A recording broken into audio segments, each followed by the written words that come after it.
Mark my words, AI is far more dangerous than nukes.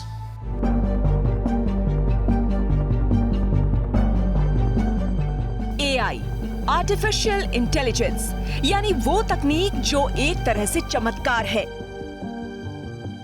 जिसके जरिए हर जवाब और हर समाधान हासिल किया जा सकता है और जिसे लेकर दावा किया जा रहा है कि ये इंसान और मशीन के बीच का फर्क खत्म कर देगी। लेकिन इससे जुड़े खतरे भी हैं, इससे जुड़ी चिंताएं भी हैं। Mark my words, AI is far more dangerous than nukes. Artificial intelligence पर आधारित चैट जीपीटी को एक क्रांति माना जा रहा है, जो आने वाले दिनों में दुनिया की तस्वीर बदल सकती है, क्योंकि इसके जरिए किसी भी सवाल का जवाब मिल सकता है और दुनिया भर के डेटा का विश्लेषण करके पलक झपकते नई चीज बनाई जा सकती है। आर्टिफिशियल इंटेलिजेंस से किसी की आवाज के सैंपल से उसकी पूरी बातचीत तैयार की जा सकती है और वो भी इतनी सटीक कि फर्क करना मुश्किल हो जाए।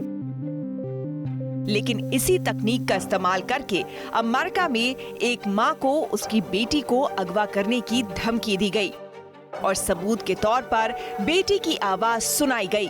यानी इस तकनीक का आपराधिक इस्तेमाल भी हो सकता है और इसलिए इसे लेकर सावधानी वाला हॉर्न बजाना जरूरी है।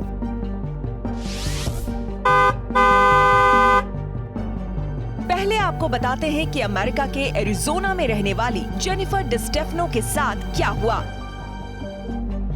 जेनिफर के पास एक अनजान नंबर से फोन आया।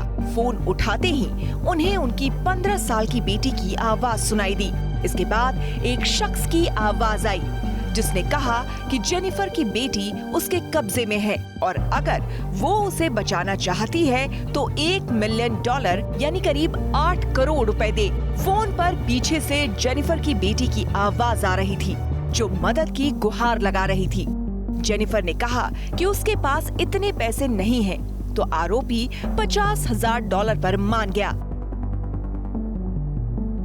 फोन पर बेटी की आवाज सुनते ही जेनिफर का घबराना लाजमी था। उसकी आवाज से साफ लग रहा था कि वो किसी बदमाश के कब्जे में है। लेकिन आपको जानकर हैरानी होगी कि हकीकत में जेनिफर की बेटी पूरी तरह सुरक्षित थी और अपने दोस्तों के साथ थी। जेनिफर ने बेटी के दोस्तों को फोन लगाया तो पता चला कि वो बिल्कुल ठीक थी और अपने स्की ट्रिप के मजे ले रही थी। लेकिन दिलचस्प बात ये है कि फोन पर उसके रोने की आवाज जेनिफर को हूबहू अपनी बेटी की तरह लगी। यानी माँ को एक बार भी उसकी आवाज पर शक नहीं हुआ। यही आर्टिफिशियल इंटेलिजेंस का कमाल है और इसके ऐसे ही आपराधिक इस्तेमाल को लेकर चिंता जताई जा रही है। जेनिफर के किए गए फोन की जब जांच हुई तो पता चला स्कैमर्स ने एआई का इस्तेमाल करके जेनिफर की बेटी की आवाज बनाई थी।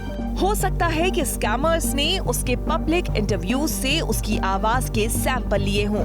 देखने वाली बात है कि जेनिफर से पैसे ट्रांसफर करने के लिए नहीं कहा गया, बल्कि उन्हें किडनैपर्स से मिलना था। हो सकता था कि जेनिफर जैसे ही मिलती उनको अगवा कर लिया जाता। यानी एआई तकनीक से आपके घर वालों की आवाज बनाकर आपको धोखा दिया जा सकता है और किसी बड़ी वारदात को अंजाम दिया जा सकता है। इसलिए जहां एक तरफ तमाम बड़ी टेक कंपनियां आर्टिफिशियल इंटेलिजेंस को डेवलप करने में जुटी हैं, वहीं इसके इस्तेमाल से धोखाधड़ी का खतरा मंडरा रहा है। चीन में भी फर्जीवाड़े का एक ऐसा ही मामला सामने आया है। गांसू राज्य में एक आदमी ने चैट जीपीटी के इस्तेमाल से ट्रेन हादसे की झूठी खबर बनाई और दावा किया कि इस हादसे में 9 लोगों की मौत हो गई है। इससे पहले भी उसने चैट जीपीटी के जरिए फेक स्टोरी बनाकर ऑनलाइन ब्लॉग्स पर डाली थी। चीन में चैट जीपीटी पर बैन है और एआई के गलत इस्तेमाल के खिलाफ कड़ा कानून बनाया गया है। दलील है कि एआई के जरिए झूठी खबरें बनाई और फैलाई जा सकती हैं। भारत में भी चैट जीपीटी और एआई का इस्तेमाल तेजी से बढ़ रहा है। इसलिए जरूरी है कि इसके साइड इफेक्ट को लेकर सावधान रहा जाए और सावधानी वाला हॉर्न बजाया जाए।